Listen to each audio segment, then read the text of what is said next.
What is going on, guys? Welcome back for another moto vlog. So I'm going to apologize in advance for any of the audio problems in this video. It's super windy out in the hills, and it's going to be windy for the next few days, so even if I waited to make this video, I don't think it'd be any better. Is that like a pit bull or something? Hey! Hey!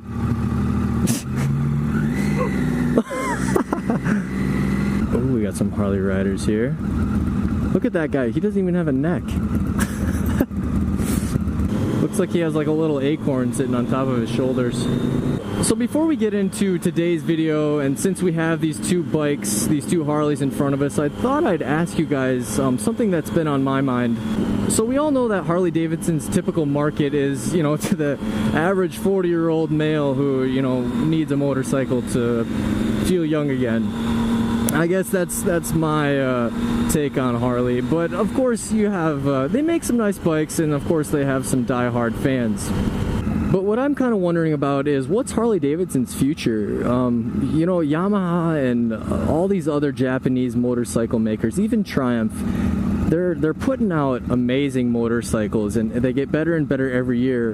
And personally, this is just opinion based, but I don't think Harley is necessarily keeping on par with a lot of the other manufacturers. So I'm wondering what you guys think about that. I'm wondering, are you guys Harley fans, or do you guys think they make a good product? Personally, I don't really care for their bikes, and I think their engineering and you know, that kind of stuff is a little bit behind a lot of the other manufacturers. I mean, we all know that Harley-Davidson is an iconic motorcycle brand, and it'll be around forever. I almost guarantee you guys that, but I'm kind of wondering about what's its future market. Do you guys think that people my age, you know, the 20, 30-year-olds, will be purchasing Harleys in, you know, 10, 15 years when they get to be 40 years old? I'm just not so sure. I'm just not so sure that the true Harley-Davidson fans are even around anymore. Since there's so many other bikes that are available to the public, I guess it'll just be interesting to see what happens to Harley in the next 10, 15, 20 years.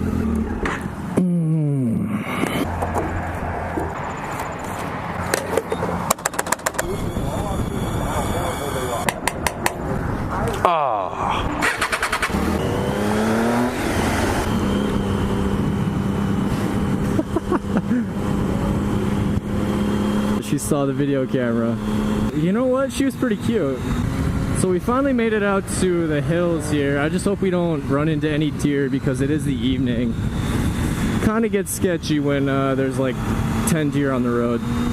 And the sun's in my eyes. God dang it. Oh, frick. There's a deer right there. That's what I get scared about. So I should probably start the video now for you guys. So today I'm going to be talking about 10 tips I have for new riders. So I'm going to preface this video by saying these 10 tips I have for you guys are in no way in any order of importance or anything like that. And basically I just came up with 10 tips that I think would help any new rider stay safe on their new motorcycle. So the first tip I have for you guys is always wear your gear. And I guess I'm already going back on my word about these being in any order. This one is definitely the most important one. Because if you do go down, if you do make a mistake on your motorcycle, your gear and your helmet is what's going to save you.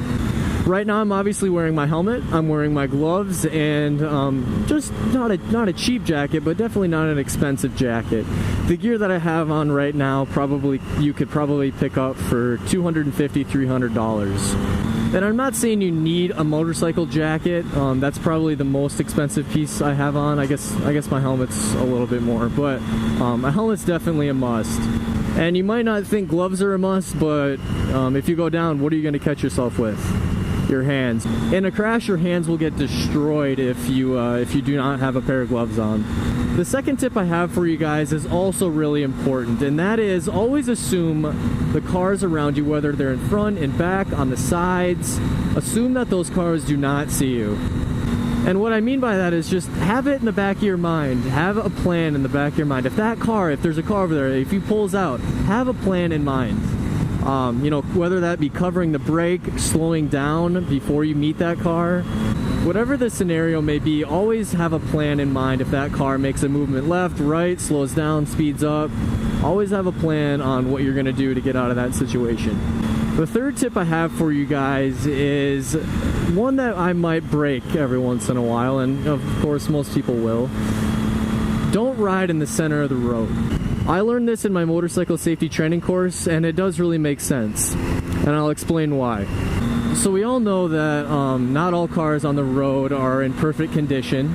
You know, there might be huge trucks leaking oil, antifreeze, whatever it may be, onto the road.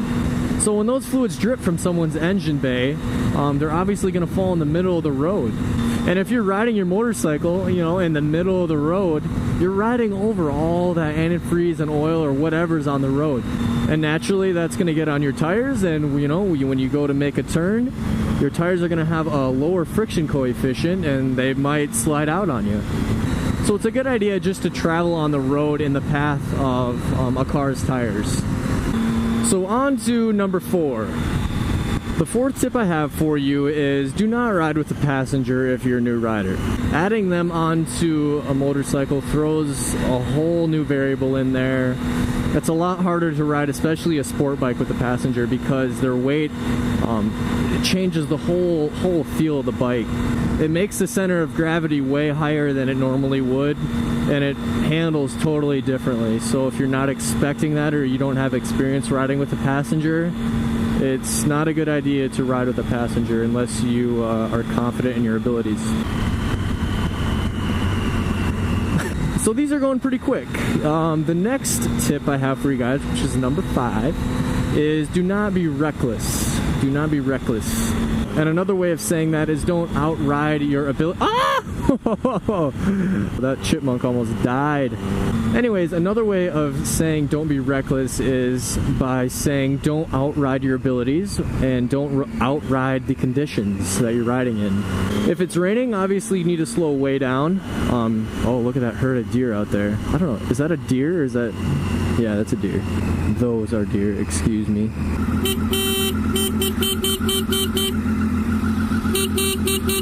What are we at? Number 6? The 6th tip I have for you guys is listen to the traffic and listen to your surroundings. AKA, do not wear headphones while you ride a motorcycle. Being able to hear while you're riding a motorcycle is quite important. You know, you're going to be able to hear sirens, you're going to be able to hear a car's horn, tires screeching maybe. All those things are going to alert you to, you know, whatever's coming towards your way sooner than, you know, you'd be able to see them. Most people don't have eyes in the back of their head, so it's pretty important to be able to hear while riding a motorcycle. Number 7. Number 7 is always keep both hands on your handlebars. And I break this rule a lot more than I should. I'll be completely honest with you guys. I'm always, you know, one-handing it. And most times people obviously take their left hand off because, you know, you need to have your hand on the throttle. But what you don't have access to then is your clutch. If you need to stop, you pretty much need to pull your clutch in at the same time, as well as you don't have full control of the bike with one hand.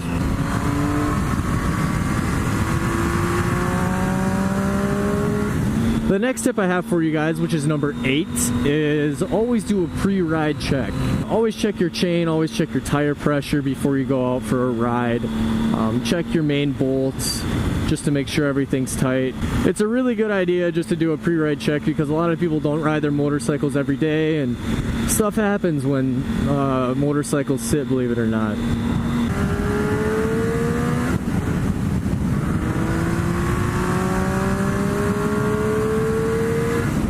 And obviously check for any fluids that are on the ground in case your bike leaked any oil, antifreeze. That stuff is obviously indicative of a pretty major problem. And that kind of leads me into my 9th tip I have for you guys, which is always pack a toolkit with your motorcycle. Pretty much all new motorcycles will come with a toolkit, but if you buy a used bike, just make sure that it's in there, or you make one yourself. And if you're making a toolkit, you should definitely make sure you have a crescent wrench, maybe a couple Allens if your bike has any main Allen screws on it. Definitely pack 3 or 4 or 5 zip ties in there because those always come in handy. And the final tip that you guys have all been waiting for, I'm sure, is don't buy a motorcycle you can't handle. And of course, this varies for everyone. Everyone has different riding abilities, everyone has different levels of self-control. But it's super important that you do not allow yourself to purchase a motorcycle that you can't handle and that you're not going to be safe on. I really hate seeing people just like go out and buy like a leader bike as their first bike. A lot of people don't realize first gear on a leader bike usually tops out at near 100 miles an hour. And that's insane. When you buy a motorcycle, and especially for new riders, you want to, you know, get something fast. You want to get something that feels fast. You want to be able to wring the gears out and just hear the engine rev. And you can't do that on a leader bike unless you're putting your life in danger. If you wring the gears out on a leader bike, you're going 150 miles an hour in less than like 10 seconds. That might be a little exaggerated, but probably not. I started out on a Ninja 300 and I loved that motorcycle. I never got bored of it. I was able to wring the gears out, you know, push the motorcycle to its limits, and I think that's what the fun part of owning a bike is, you know, pushing yourself and pushing your machine. People that start out on a leader bike or even a 600, they're starting out on one of the fastest motorcycles possible. And of course, this is my opinion, and look at me, I'm riding with no hands now, not even one. But this is just my opinion. And of course, you can move your way up. I started out on a Ninja 300, now I'm on a 675. I don't really have any desire to get a leader bike at this point. I don't really feel like I need the extra power. The 675 is more than enough for me. And if you feel like you can handle a 600cc bike or even a 1000, by all means go ahead and get one. What do we got here? Oh, dang. Dude, this guy's got a DRZ. So, dude, that guy is sick. So that's going to be the end of today's video, guys. If you enjoyed it, don't forget to hit that like button below and subscribe. And I'll see you guys next Saturday.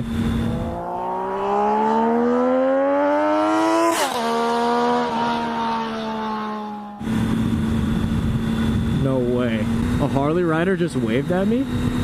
Another one? Can we go 2 for 2? Nope.